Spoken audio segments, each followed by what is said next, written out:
জীবনে অনেক বড় হতে চাই, কিন্তু পড়াশোনায় মন বসে না। পড়াশোনা করতে একদম ভালো লাগে না।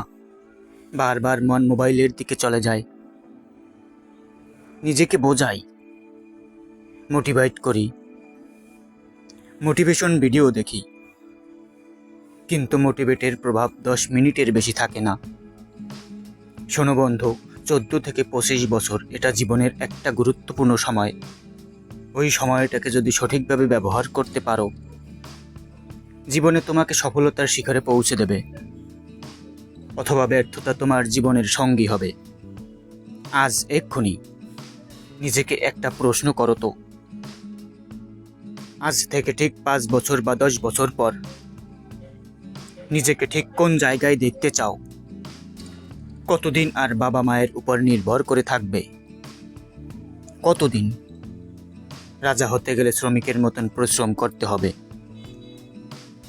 সূর্যের মতন নিজেকে চমকাতে গেলে সূর্যের মতো নিজেকে পোড়াতেই হবে। নিশ্চয়ই যখন এমন কাউকে দেখো যে পড়াশোনা করে জীবনে অনেক কিছু করেছে, সেই মুহূর্তে ভীষণ মোটিভেট হয়ে সিদ্ধান্ত নিয়ে ফেলো, কাল থেকে পড়বা, বা সামনের মাসের 1 তারিখ থেকে পড়বা, বা অমুক দিন থেকে পড়বা। আর কতদিন কাল কাল করবে? এমন একদিন আসবে যেদিন তোমার জীবনের শেষ দিন হবে। সেদিনও কি বলবে কাল করব? তুমি পড়াশোনার মতো একটা মহৎ কাজ করার জন্য ক্যালেন্ডারের একটা তারিখের উপর নির্ভর করে থাকছো। একবার ওই মানুষগুলোর দিকে তাকিয়ে দেখো, তোমার উপরে কতটা ভরসা করে আছে।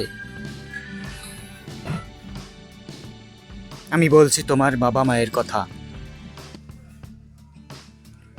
তারা তোমাকে কতটা স্বপ্ন দেখে, কতটা আশা করে আছে তোমার খুশির জন্য।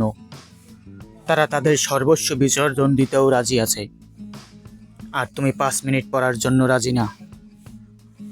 আজই ভেবে নাও জীবনে কি করবে।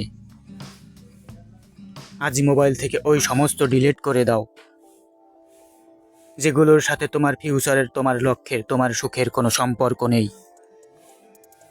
তুমি কি পড়াশোনায় খুব খারাপ না? একটু চেষ্টা তো করো। তুমি যদি 2 মিনিট মন দিয়ে পড়তে পারো, তাহলে 20 মিনিটও পড়তে পারবে। হ্যাঁ বন্ধু, চেষ্টা চালিয়ে যাও, কখনো থেমে যেও না।